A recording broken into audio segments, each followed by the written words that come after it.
கர்த்தருடைய பரிசுத்த நாமம் மகிமைப்படுவதாக. இந்த நாளின் செய்திக்கு ஆதாரமாக நாம் வாசிக்க வேண்டிய வேத பகுதி எபேசியருக்கு எழுதின நிருபம் 4ஆம் அதிகாரம் 14வது வசனம். எபேசியருக்கு எழுதின நிருபம் 4ஆம் அதிகாரம் 14வது வசனம். நாம் இனி குழந்தைகளாய் இராமல் மனுஷருடைய சூதும் வஞ்சிக்கிறதற்கு ஏதுவான தந்திரமுள்ள போதகமாகிய பழவித காற்றினாலே அலைகளைப் போல அடிபட்டு அலைகிறவர்களாய் இராமல். நாம் வாசித்திருக்கிற அந்த திருவசனத்தின் மூலம் கர்த்தர் நம்மோடு பேசும்படியாக நமக்கு இருக்கிற ஜான் பீட்டர் அவர்கள் செபிப்பார்கள். ஸ்தோத்திரம் ஆண்டவரே, ஸ்தோத்திரம் பிதாவே, ஸ்தோத்திரம் கர்த்தாவே, ஸ்தோத்திரம் ஆண்டவரே. ராஜாவை துதிக்கிறவங்க நாங்கள் வாசிக்கப்பட்ட எபேசியர் 4ஆம் அதிகாரம் வசனம் 14 முதல் அந்த ரகசியங்களையும் அதில் அர்த்தங்களை நாங்கள் புரிந்து எங்கள் வாழ்க்கைக்கு தேவையான அதிகம் நீங்கள் கற்றுத்தரும்படி இந்த வார்த்தையை நீங்கள் ஜெபிக்க ஸ்தோத்திரம் கர்த்தாவே. ராஜாவை துதிக்கிறாங்க வார்த்தை நீங்கள் இடைபெறுங்க தாப்பன ஸ்தோத்திரம் கர்த்தாவே. எல்லா துதிகளை மகிமை செலுத்துகிறோம். இயேசு கிறிஸ்துவின் ஜீவன நல்ல பிதாவே, ஆமென். கர்த்தருடைய நாமம் மகிமைப்படுத்தும் ஒரு அறிவிப்பு.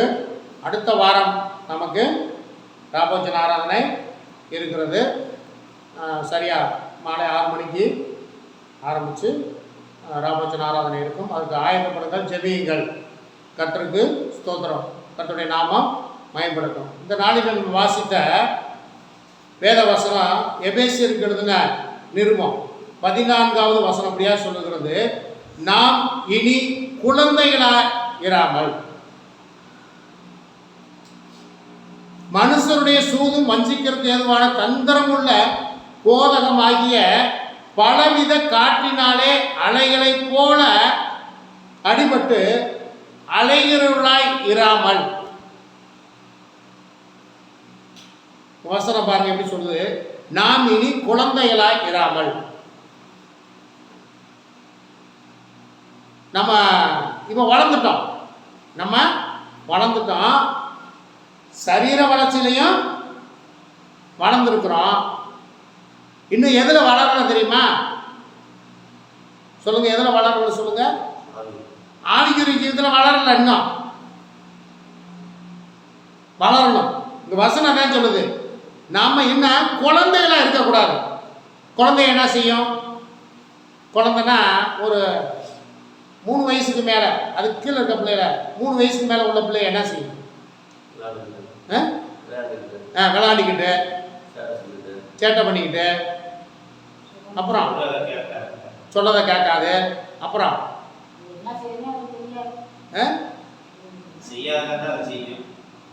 சண்டை போட்டுக்கிட்டு பக்கத்தில் பிள்ளைகளை அடிச்சுக்கிட்டு, அதுக்கு வந்துட்டு அது யாரு? குழந்தை. இப்போ நம்ம எப்படி இருக்கக்கூடாதா? குழந்தைகளா இருக்கக்கூடாதுன்னு சொல்லி வேத வசனம் சொல்லுது. அப்புறம் என்ன சொல்லுதாமா? மனுஷனுடைய சூதும் வஞ்சிக்கிறதுக்கு ஏதுவான தந்திரமுள்ள போதகமாகிய பலவிதமான காற்றினாலே அலைகளைப் போல அடிபட்டு இப்ப என்ன செய்யுது? இன்னைக்கு ஆவிக்குரிய ஜீவன் எப்படி கேட்டீங்கன்னாக்க எப்படி இருக்கு தெரியுமா? வஞ்சிக்கிறதுக்கு ஏதுவான மனுஷனுடைய சூதும் வஞ்சிக்கிறதுமான தந்திரமுள்ள போதகம். இன்னைக்கு ஆவிக்குரிய வட்டாரத்தில் என்ன வந்துருச்சு? தந்திரமுள்ள போதகம். மனுஷனை எப்படி எல்லாம் வஞ்சிக்கிறது அப்படிங்கிறது ஆவிக்குரிய வட்டாரத்துக்குள்ள வந்துருச்சு. ஆசை வார்த்தை காமிக்கிறது. எப்படி ஆசை வார்த்தை காமிக்கிறது? கடந்த நாட்களெல்லாம் ஒரு சகோதரிட்ட பேசிட்டு இருந்தேன். அந்த சகோதரி சிலரை பற்றி சொல்றாங்க. அவங்க ஊழியம் செய்கிறவங்க, அவங்கள பற்றி இந்த சகோதரி சொல்றாங்க, எப்பொழுதும் பணம் என்கிற குறிக்கோளிலே இருக்கிறாங்க. அதனால அந்த ஆராதனைக்கு போகிறதில்ல. அப்படின்னா இப்போ எங்கே போகிறீங்க அப்படின்னா, நான் ஆர்சி சபைக்கு பூசைக்கு போயிட்டு வீட்டுக்கு வந்துடுறேன். அப்ப என்ன பண்றாங்க? தந்திரம். என்ன எதுல தந்திரமா இருக்கிறாங்க? காசு வாங்குறதுல தந்திரமா இருக்கிறாங்க. போவாங்க, சில வீட்டுக்கு போவாங்க, தந்திரமா பேசுவாங்க, தந்திரமா பேசுவாங்க. அப்ப ஊழியக்காரனாச்சுன்னு சொல்லிட்டு அவங்க வீட்டில் உள்ள சில குறையெல்லாம் ஊழியக்காரன்ட்ட சொல்லுவாங்க. எல்லாருமே அப்படித்தான். ஐயா, எங்கள் வீட்டில் அந்த மாதிரி பிரச்சனையா இருக்கு, இவ்வளோ குறையா இருக்கு, எல்லாம் சொல்லுவோம். அப்போ சொல்லும்போது நாங்கள் ஜெபிக்கிறோம் உங்களுக்காக, கர்த்தர் உங்களுக்கு நிறைவேற்றுவார். ஆனால் நீங்கள் என்ன செய்யணும்? அதுக்கு நீங்கள் கர்த்தருக்கு என்று காணிக்க கொடுத்தாக்க அதை நிறைவேற்றுவார்னு சொல்லி, இதுதான் என்னது? தந்திரமான பேச்சு. இதுக்கு இன்னைக்கு நடந்துக்கிட்டு இருக்குது. இன்னைக்கு கர்த்தர் பணம் கொடுத்தாதான் நன்மை செய்வாராங்க. அதுக்கு வசனம்லாம் எடுத்து சொல்லுவாங்க. அதுக்கு வசனம்லாம் எடுத்து சொல்லுவாங்க. ஆனால் இங்கே வசனம் சொல்லுது, நீங்கள் இன்னி குழந்தைகளாக இருக்கக்கூடாது. அப்போ குழந்தை என்னது சொன்னாலும் கேட்கும். குழந்தை என்னது சொன்னாலும் கேட்கும். நீங்கள் குழந்தைகளாக இருக்கக்கூடாது. மனுஷனுடைய சூது வஞ்சிக்கிறதுவான தந்திரமுள்ள போதகமாகிய பலவித காற்றினாலே அலைகளை போல அடிபட்டு அலைகிறவனா இராமல் பலவிதமான போதனை நமக்குள்ள வரக்கூடாது. அப்ப என்ன போதனை இருக்கணும்? நமக்குள்ள என்ன போதனை இருக்கணும்? கீழே வாசிங்க. அன்புடன் சத்தியத்தை கைக்கொண்டு, அன்புடன் சத்தியத்தை கைக்கொண்டு தலையாகிய கிறிஸ்துவுக்குள் எல்லாவற்றிலேயும், தலையாகிய கிறிஸ்துவுக்குள் எல்லாவற்றிலேயும் நாம் வளருகிறவர்களாய் இருக்கும்படியாக, நாம் வளருகிறவர்களாய் இருக்கும்படியாக அப்படி செய்தார். இப்போ அன்புடன் சத்தியத்தை கை கொள்ளணுங்க. நீங்க அநேக இடத்துல பாருங்க, அநேக பேர் பேசுறாங்க, அப்படியே வேதத்தை கரைச்சி குடிச்சவங்க மாதிரி பேசுறாங்க. ஆனா அவங்களுடைய வாழ்க்கையில என்ன இல்லை?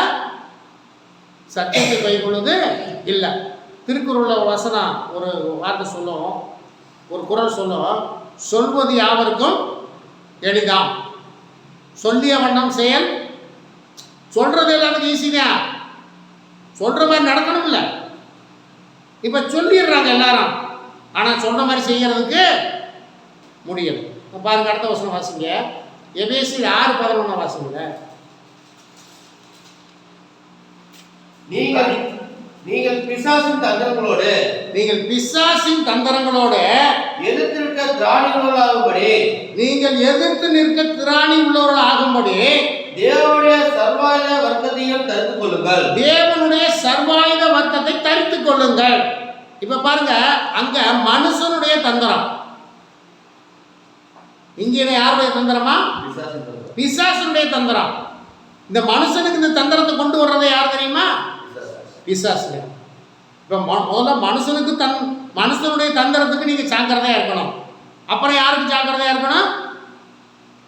பிசாசுடைய தந்திரங்களுக்கு நீங்க தந்திரங்களோட எதிர்த்து நிக்கணும். இப்ப பாருங்க, ஒரு ஊழியக்காரனுக்கோ ஒரு கர்த்தருடைய பிள்ளைகளுக்கோ அவன் வீழ்ந்து போறதுக்கு எது முக்கிய காரணமா இருக்கு தெரியுமா? புகழ்ச்சி. புகழ்ச்சி ஒரு மனுஷன் உள்காட்டின்னு தெரியுமா? ஊழியக்காரனா இருக்கணும், ஐயா நீங்க நல்லா பிரசங்கம் பண்ணீங்கய்யா, நீங்க நல்லா ஜெபம் பண்ணீங்க அப்படின்னு புகழ்ச்சி புகழ்கிறான்னு வச்சுக்கோமே, நம்ம அதில் அப்படியே மகிழ்ந்து களி கூர்ந்துட்டோம்னு வச்சுக்கோமே, நம்ம ஒழுங்கு. மனிதனுடைய புகழ்ச்சி இங்கே தேவையே இல்லை. ஒரு தம்பி கூட கேட்டாங்க, மேட்டுப்பட்டியில் ஒரு தம்பிக்கு நாங்களாம் போய் சுவிசேஷத்தை சொல்லிக்கிட்டு இருந்தோம். அப்போ அந்த தம்பி சொன்னாங்க, உலகத்தில் கிறிஸ்தவம்னு சொன்னாங்க, உலகமே உலக நாடுகளை அங்கீகரித்து பண்ணுறது யாருன்னா ரோமன் கேத்தலிக்கை தான். ரைட்டு இருக்கட்டும், அதனால் ஒன்றும் பிரச்சனை இல்லை. நாங்கள் மனுஷனுடைய புகழ்ச்சியை எதிர்பார்க்கல, நாங்கள் எதிர்பார்க்குறது கர்த்தரைகளை கனப்படுத்தினா உலகமே ஆசிரியர் சமயத்தை வந்து கனப்படுத்துன்னு சொல்லி தேவையில்லைங்க எங்களுக்கு. அது எங்களுக்கு கர்த்தரைகளை கனப்படுத்தினா போதும். அப்போ இங்கே பாருங்க, 11 சொல்லுது, நீங்கள் பிசாசின் தந்திரங்களோடு எதிர்த்து நிற்க திராணி உள்ளவர்கள் ஆகும்படி தேவனுடைய சர்வாயுத வர்க்கத்தையும் தரித்துக் கொள்ளுங்கள். அது என்ன தேவனுடைய சர்வாயுத வர்க்கம்? வாசி கேட்கல. ஏனெனில் மாம்சத்தோடும் இரத்தத்தோடும் அல்ல. இப்ப பாருங்க, மாம்சத்தோடும் இரத்தத்தோடும் அல்ல. குறைத்தனங்களோடும் அதிகாரங்களோடும் பிரபஞ்சத்தின் அந்தகார லோகாதிபதிகளோடும் இப்பிரபஞ்சத்தின் அந்தகார லோகாதிபதிகளோடும் வானமண்டலங்களில் உள்ள பொல்லாத ஆவிகளின் சேனைகளோடும் நமக்கு போராட்டம் உண்டு. இப்ப பாருங்க, மாமசத்தோடு மட்டுமல்ல, துரைத்தனங்களோடு மட்டுமல்ல, அந்தகார லோகாதிபதிகளோடும் கூட அல்ல, வானமண்டலின் பொல்லாத ஆவிகளோடும் சேனைகளோடும் நமக்கு போராட்டம் உண்டு. இப்ப நமக்கு போராட்டம் உண்டு. ஆவிக்குரிய கிறிஸ்தவனே, ஆவிக்குரிய ஊழியக்காரனே, நமக்கு என்ன இருக்கு? போராட்டம் உண்டு. கீழே வாசிங்க. ஆகையால் தீங்கு நாளிலே நீங்கள் எதிர்கொள்ளவும் சகலத்தையும் செய்து முடித்தவர்களாய் நிற்கவும் திராணி உள்ளவர்களாகும்படி தேவனுடைய சர்வாயுத வர்க்கத்தையும் எடுத்துக்கொள்ளுங்கள்.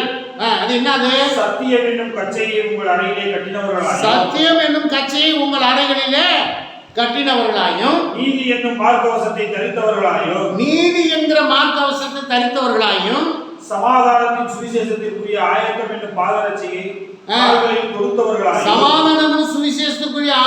என்னும் பாதரட்சையை உங்கள் கால்களே தொடுத்தவர்களாயும் பொல்லாங்கனையும் அக்னியாஸ்திரங்களை எல்லாம் அவிழ்த்து போடத்தக்கதாய் எல்லாவற்றிற்கும் மேலாக விசுவாசம் என்னும் கேடகத்தையும் பிடித்துக் கொண்டவர்களாயும் நில்லுங்கள். ரட்சிப்பு என்கிற தலைசீராவையும் தேவ வசனமாகிய ஆவியின் பட்டயத்தையும் எடுத்துக்கொள்ளுங்கள். அப்போ இதுக்கெல்லாம் எதிர்த்து நிற்கணும்னா, தந்திரங்களோடு எதிர்த்து நிற்கணும் அப்படின்னா நம்ம என்னென்ன தணிஞ்சிருக்கணுமாமா? வேதவசனம் தெளிவாக சொல்லியிருக்கு. சத்தியம் என்னும் கச்சை, அப்புறம் நீதி என்கிற மார்க்கவசம். நமக்குள்ள நீதி இருக்கணும். என்ன இருக்கணுமாமா? சத்தியம் என்கிற கச்சை இருக்கணும். அப்படின்னு நீங்க எல்லாம் வீட்டில் நாளையிலிருந்து அங்கேயே போட்டு ஒரு கச்சையை கட்டிக்கிறாங்க. வசனம் சொல்லி இருக்குது, சத்தியம் என்கிற கச்சையை கட்ட சொல்லியிருக்கு. நான் ஒரு கச்சையை கட்டிக்கிறாங்க. அப்புறம் நீதி என்கிற மார்க்கவசத்தை தரித்தவர்களாய், அப்புறம் சமாதானத்தின் சுவிசேஷத்திற்குரிய ஆயத்தம் என்னும் பாதரட்சையை கால்களிலே கொடுத்தவர்களாயும் பொல்லாங்கானையும் அக்னியாஸ்திரங்களை எல்லாம் அவிழ்த்து போடத்தக்கதாய் எல்லாவற்றிற்கும் மேலாக விசுவாசம் என்கிற கேடகம் இருக்கணும். ஆவிக்குரிய மனுஷனுக்குள்ள என்ன இருக்கணும்? சத்தியம் இருக்கணும். அப்புறம் என்ன இருக்கணும்? நீதி இருக்கணும். அப்புறம் என்ன இருக்கணும்? சமாதானம் இருக்கணும். அப்புறம் என்ன போட்டு? விசுவாசம் இருக்கணும். அப்புறம் என்ன இருக்கணும்? ரட்சிப்பு என்கிற தலைச்சீராவையும் தேவவசனமாகிய ஆவியின் பட்டயத்தை நீங்க எடுத்துக்கொள்ளணும். இதெல்லாம் ஒரு ஆவிக்குரிய மனுஷனுக்குள்ள இருக்கணும். அப்பதான் மனுஷனுடைய தந்திரமா இருந்தாலும் சரி, பிசாசுடைய தந்திரமா இருந்தாலும் சரி, நம்ம எதிர்த்து நிற்கணும்னா இதெல்லாம் நமக்குள்ள இருக்கணும். வாசிங்கள் 2 கொரிந்தியர் 11:3 வாசிங்க. 2 கொரிந்தியர் 11:3.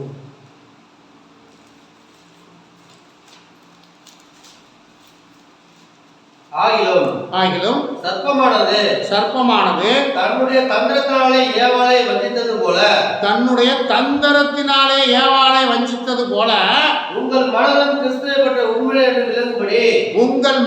கிறிஸ்துவை பற்றிய உண்மை என்று விலகும்படி கெடுக்கப்படுமோ என்று பயந்திருக்கிறேன்.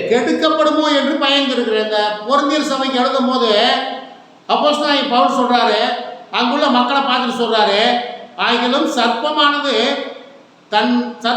தன்னுடைய தந்திரத்தினாலே ஏவாளை வஞ்சித்தது போல உங்கள் மனதும் கிறிஸ்துவை பற்றிய உண்மை நின்று விலகும்படி கெடுக்கப்படுமோ என்று பயந்திருக்கிறேன் என்று அப்போஸ்தலன் பவுல் சொல்றார். ஆகவே நீங்க பலவிதமான உபதேசங்கள் நீங்க கேட்கவே கூடாது. ஏன்னா இன்னைக்கு வேதாகமத்தில் என்ன சொல்லப்பட்டிருக்கோ அதை அப்படியே மாற்றி பிரசங்கிக்கிறவர்கள் அநேகம் இன்னைக்கு எழுப்பி இருக்கிறாங்க. கீழே வாசிகள் அப்படியே எப்படி எனில் உங்களிடத்தில் வருகிறவன் தங்கள் பிரசங்கியாத வேறொரு இயேசுவை பிரசங்கித்தார். உங்களிடத்தில் வருகிறவன் நாங்கள் பிரசங்கியாத வேறொரு இயேசுவை பிரசங்கித்தானால் உங்களிடத்துல வருவாங்க. இப்போ நம்ம வீட்டுக்கு அனைவரும் வருவாங்க. நாங்கள் அந்த சபையிலேருந்து வர்றோம், நாங்கள் எகோவா சபையிலேருந்து வர்றோம், நாங்கள் ஆத்மநேசர் சபையிலேருந்து வர்றோம், நாங்கள் இயேசுவின் நாமத்தில் சபையிலேருந்து வர்றோம், வருவாங்க.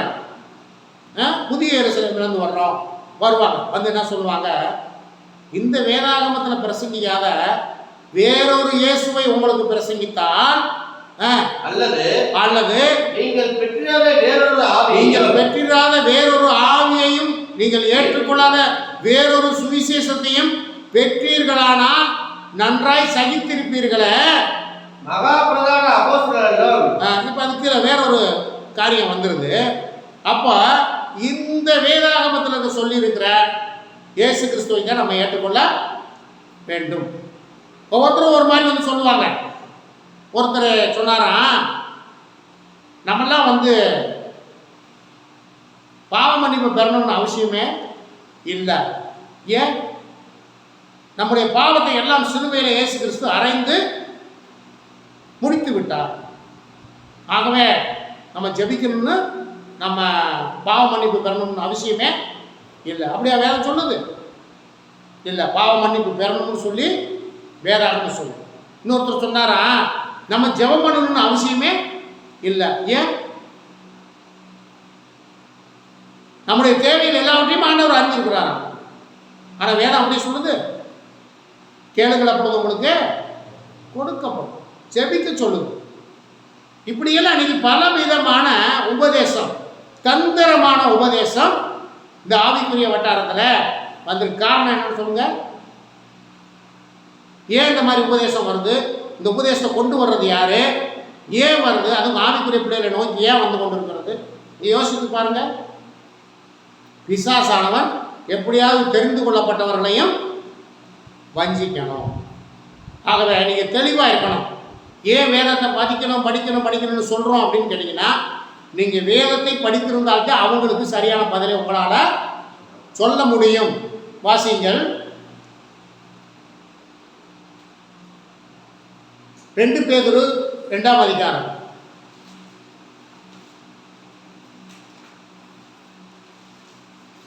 2 பேதுரு 2ஆம் அதிகாரம் 12 இருந்து. இவர்களோ பிடிபட்டு அளிக்கப்படுவதற்கு உண்டான புத்தியற்ற மிருக ஜீவன்களைப் போல தங்களுக்கு தெரியாதவைகளை தூசித்து தங்கள் கேட்டிலே கெட்டழிந்து அநீதத்தின் பலனை அடைவார்கள். இவர்கள் ஒரு நாள் வாழ்வை இன்பம் என்று எண்ணி கரைகளும் லட்சைகளுமாய் இருந்து உங்களோட விருந்துங்கையில்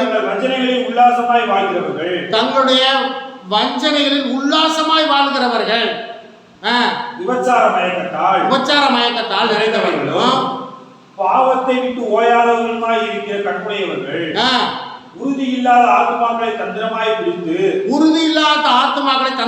பிடித்து பொருளாசைகளில் பழகின இருதயத்தினுடைய சாபத்தின் பிள்ளைகள். இப்ப பாருங்க, ஏன் வந்து உங்களை வந்துட்டு அநேகர் வந்து இன்னைக்கு உங்களை வந்து குழப்பிக்கொண்டே இருக்கிறதுக்கு காரணம் என்னன்னு கேட்டீங்கன்னாக்கா, எப்படியாவது இவங்களை சத்தியத்தில் நின்று விளக்கணும் அப்படின்னு இன்னைக்கு அநேக உபதேசங்கள் உங்களுக்குள்ளே வந்து கொண்டு இருக்கிறது. வாசிங்கள் 2 பேதுரு 1ஆம் அதிகாரம். 2 பேதுரு 1ஆம் அதிகாரம் 1வது வசனத்தை வாசிங்க. நம்முடைய தேவனும் இல்லப்பா, 2 பேதுரு 2:1 வாசிங்க. கள்ள தீர்க்கதரிசிகளும் ஜனங்களுக்குள்ளே இருந்தார்கள். அப்படியே உங்களுக்குள்ளும் கள்ள போதகர்கள் இருப்பார்கள். அவர்கள் கேட்டுக்கு ஏதுவான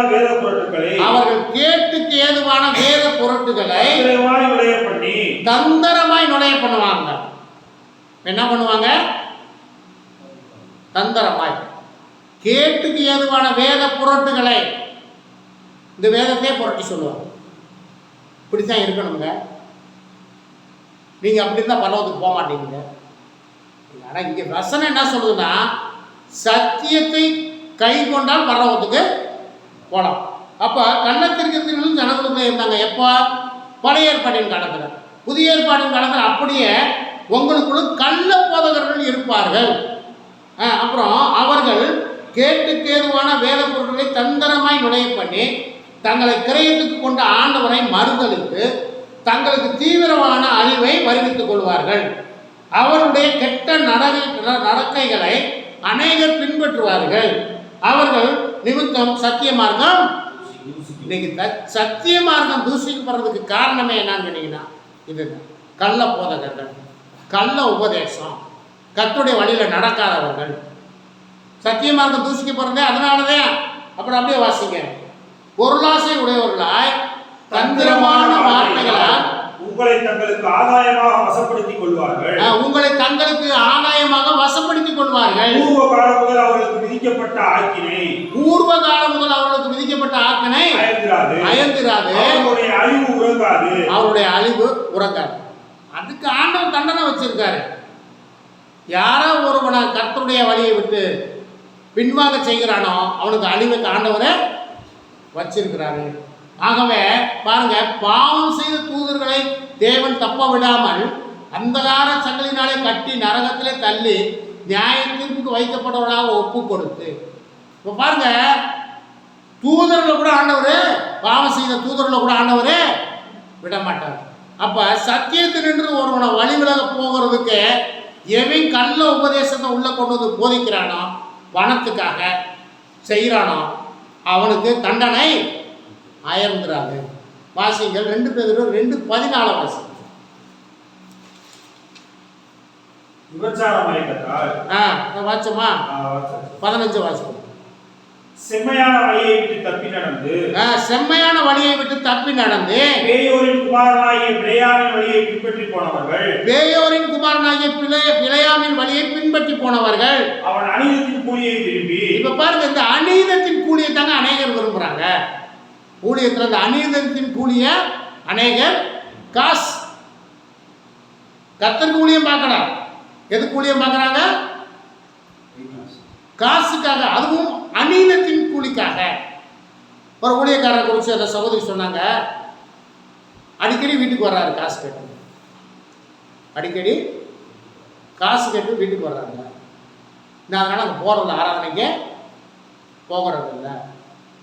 அப்போ அப்படி கேட்டு வாங்கி அது பிரயோஜனப்படுமா? நமக்கு பிரயோஜனப்படாது. இப்போ கர்த்தருக்கு கொடுக்குறவங்க எப்படி கொடுக்கணும்? மனப்பூர்வமாய் கொடுக்கணும். கொடுத்தால் கொடுத்தவர்களும் ஆசீர்வதிக்கப்படுவார்கள், வாங்கினவர்களும். ஆனால் இன்னைக்கு அப்படி இல்லை. இன்னைக்கு கேட்டு கேட்டு, அதாவது தொந்தரவு பண்ணுறாங்க. இன்னைக்கு அநேகர் என்ன பண்ணுறாங்க? சத்திய மார்க்கத்தை விட்டு போகக்கூடிய ஒரு சூழ்நிலையை ஏற்படுத்துகிறார்கள். பாருங்க 16 வாசிங்களே.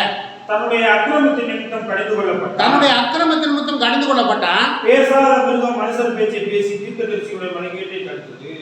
பேசாத மிருகம் மனுஷர் பேச்சை பேசி தீர்க்கதரிசியுடைய மதிகேட்டை தடுத்தது.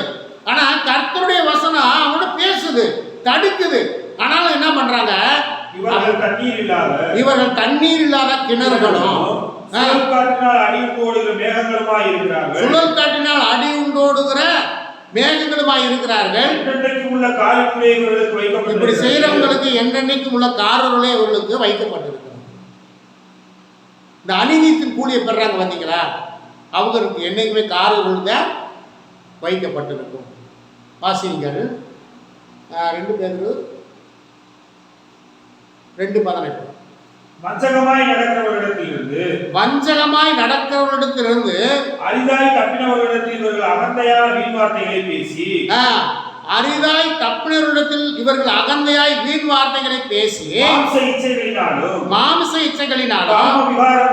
காம விகாரங்களினாலும் அவர்களை தந்திரமாய் பிடிக்கிறார்கள்.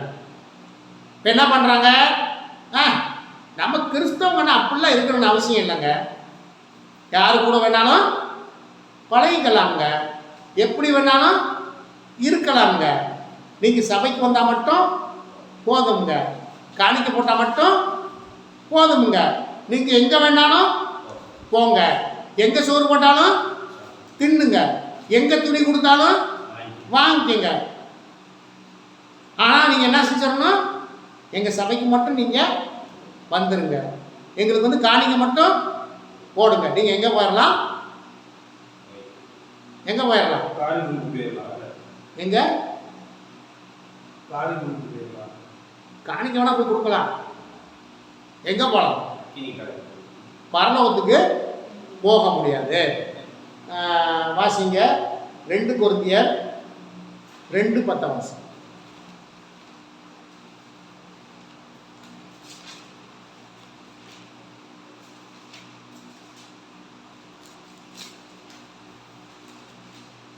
எவனுக்கு நீங்கள் மன்னிக்கிறீர்களோ எவனுக்கு நீங்கள் மன்னிக்கிறீர்களோ அவனுக்கு நானும் மன்னிக்கிறேன், அவனுக்கு நானும் மன்னிக்கிறேன். மேலும் மேலும் எதை நான் மன்னித்திருக்கிறேனோ எதை நான் மன்னித்திருக்கிறேனோ அதை உங்கள் நிமித்தம் கிறிஸ்துவுடைய சன்னிதானத்திலே மன்னித்திருக்கிறேன், அதை உங்கள் நிமித்தம் கிறிஸ்துவனுடைய சன்னிதானத்திலே மன்னித்திருக்கிறேன்.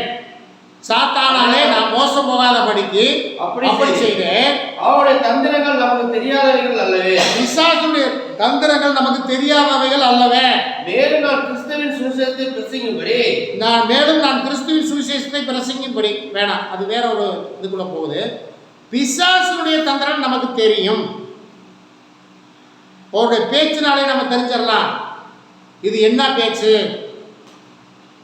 இது கர்த்தர் சம்பந்தப்பட்டதா பிசாசுடைய சம்பந்தப்பட்டதா நமக்கு நல்லா தெரியும். ஆகவே கர்த்தர் பிள்ளைகள் நீங்கள் ஜாக்கிரதையாக இருக்கணும். வாசிங்கள் ஒரு காரியத்தை நம்ம பார்த்துட்டு நம்ம அடுத்த காரியத்துக்குள்ளே நம்ம கடந்து செல்வோம். வாசிங்கள் உன்னத பாட்டு 2:15. இந்த தந்திரத்தை குறித்து நிறையா இருக்கு.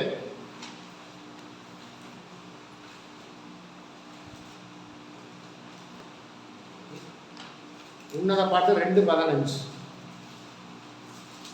திராட்சை தோட்டங்களை கெடுக்கிற குளிநரிகளையும் திராட்சை தோட்டங்களை கெடுக்கிற குளிநரிகளையும் சிறுநரிகளையும் நமக்கு பிடியுங்கள். நம்முடைய திராட்சை தோட்டங்கள் பூவும் பிஞ்சுமாய் இருக்கிறது. நம்முடைய திராட்சை தோட்டங்கள் பூவும் பிஞ்சுமாய் இருக்கிறது. இப்ப திராட்சை தோட்டம் எது? திராட்சை தோட்டம் எது? கர்த்தருடைய சபை. திராட்சை தோட்டம் கர்த்தருடைய சபை. இப்ப அந்த திராட்சை தோட்டங்களை கெடுக்கிற குழி நரிகளையும் சிறு நரிகளையும் நமக்கு பிடிங்க. முதல்ல என்ன செய்யணும், இந்த திராட்சை தோட்டத்தை கெடுக்கிற இந்த குழி நரிகளையும் சிறு நரிகளையும் முதல்ல பிடிக்கும். இந்த குழி நரி சிறு நரி யார் நினைக்கிறீங்க? இந்த குழி நரியும் சிறு நரின்னு வந்துட்டாவே அது என்ன தெரியுமா? தந்திரம் உள்ளது. எப்படி பிசாசானவன் தந்திரமா ஏவாளை வஞ்சித்தானோ, சர்ப்பமானது தந்திரம் உள்ளதா இருந்தது. இப்ப அடுத்த தந்திரம் உள்ள மிருகம் எது தெரியுமா? நரி. நரி தந்திரமா வேலை செய்யும். இப்ப அதை என்ன செய்யணும், முதல்ல பிடிக்கணும். இந்த குழி நரியும் இந்த சிறு நரி எங்க இருக்கு தெரியுமா? திராட்சை தோட்டமாகிய சபைக்குள்ள இருக்குது. இதை முதல்ல பிடிக்கணும். இதை முதல்ல பிடிக்கணும். நம்ம பிடிக்க முடியாது, ஆண்டவரை பிடிக்க சொல்லி காலி பண்ண சொல்லி ஆண்டவர்கிட்ட ஜெபம் பண்ணணும். இந்த சிறு நரி புலி நரி யார் தெரியுமா? இந்த மாதிரி கள்ள உபதேசத்தை பண்ணுகிற, கள்ள உபதேசத்தை பண்ணி கிறிஸ்துவை விட்டு பின்வாங்கி போகிறதுக்கு உபதேசம் பண்ணுகிறவர் தான் சிறு நரியும் புலி. அவரை பிடிங்க. நம்முடைய திராட்சை தோட்டங்கள் பூவும் பிஞ்சுமாய் இருக்கிறது. இப்போ திராட்சை தோட்ட சபை பூவும் பிஞ்சுமாய் இருக்கிறது. அதை போய் இப்போ பாருங்க, லேசா அப்படி கொஞ்சம் நெஞ்சம் ஆண்டவருக்குள்ள இருக்கவங்கள தந்திரமா போய் பேசி, நீங்கள் எங்கள் சபைக்கு வந்தால் மட்டும்தாங்க பரலோகத்துக்கு போக முடியும்னு சொல்லி பிடிச்சிட்டு போகிற ஆட்கள் நிறையா பேர் இருக்கிறாங்க. ஆனால் அங்கே போனதுக்கப்புறம் தான் தெரியும் இவங்க சத்தியத்தில் நடக்காதவங்கன்னு. அங்கே போனதுக்கப்புறம் தான் தெரியும். ஆகவே இந்த பூவும் பிச்சுமா இருக்கிற இந்த திராட்சை திராட்சை தோட்டம் கெட்டு போகாதபடிக்கு இந்த குழிநெறி என்ன பண்ணி தெரியுமா, வேறைய பறித்து, சிறுநரியும் குழிநரியும் திராட்சை செடியினுடைய வேறைய பறித்து குடிங்கிடும். குடிக்கிட்ட என்ன ஆகும்? பூவும் பிஞ்சும் ஒன்றுமில்லாமல். ஆகவே நீங்கள் தந்திரம், இன்னைக்கு தந்திரமான உபதேசத்தை போய் மாட்டிக்கிறாதீங்க. பலவிதமான உபதேசத்தை கேட்காதீங்க. நமக்கு ஒரே ஒரு உபதேசம் தான் இருக்குது, ஒரே ஒரு சத்தியம் தான் இருக்குது, ஒரே ஒரு இயேசு தான் இருக்கிறாரு. அந்த இயேசப்பா நமக்கு என்ன சொல்லியிருக்கிறாரோ நீங்கள் அதை மட்டும்தான் கேட்கணும், செய்யணும். நீங்கள் அநேக சபைகள் இருக்குது, எல்லாம் செய்கிறாங்க, வைக்கிறாங்க. சத்தியத்தின்படி நடக்கிறாங்களா? நீங்கள் போய் பாருங்கள், அவங்களுக்குள்ள அநேக குறைபாடுகள்.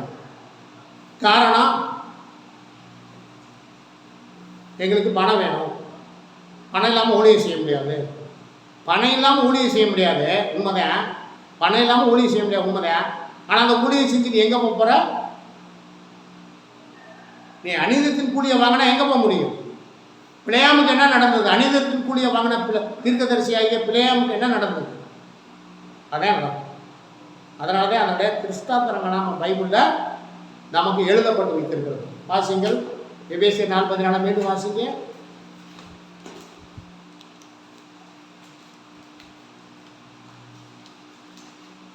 நாம் இனி குழந்தைகளாயிராமல். அப்ப நம்ம குழந்தைகளாவே இருக்கிறாங்க. மனுஷனுடைய சூதும் வஞ்சிக்கிறதுக்கு ஏதுவான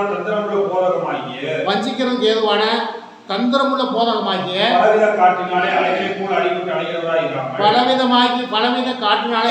போல அடிபட்டு அலைகிறவர்களாய் இராமல் அன்புடன் சத்தியத்தை கைக்கொண்டு தலையாகிய கிறிஸ்துவுக்குள் எல்லாவற்றிலையும் நாம் வளர்ந்தவர்களாய் இருக்கும்படியாக அப்படி செய்தார். எப்படி செய்தார்?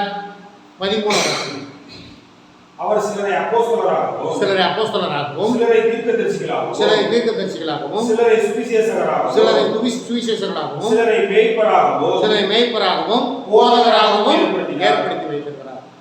ஆகவே சபையில போதகர் தேவை, அப்போஸ்தலர் தேவை, அப்போஸ்தலருடைய உபதேசம் தேவை, தீர்க்கதரிசிகள் தேவை, சில சுவிசேஷம் தேவை, மேய்ப்பர் வேணும், போதகர் எல்லாமே வேணும்.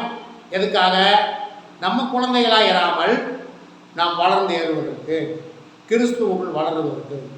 ஆகவே கர்த்தருடைய பிள்ளைகளை நீங்கள் தந்திரமான உபதேசத்தில் போய் எப்பவும் மாட்டிக்கிறாதீங்க.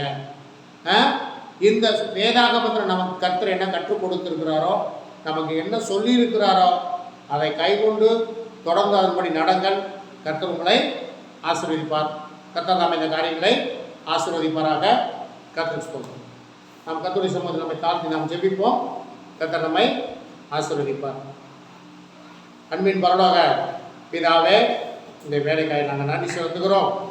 இந்த நாளில் கூட கர்த்தாவே, ஆண்டவரே ஸ்தோத்திரம். ஆண்டவரே, தந்திரமான காரியங்களை குறித்து வேதாகமத்திலிருந்து சில காரியங்களை பார்ப்பதற்கு எங்களுக்கு உதவி செய்யுங்க. நன்றி.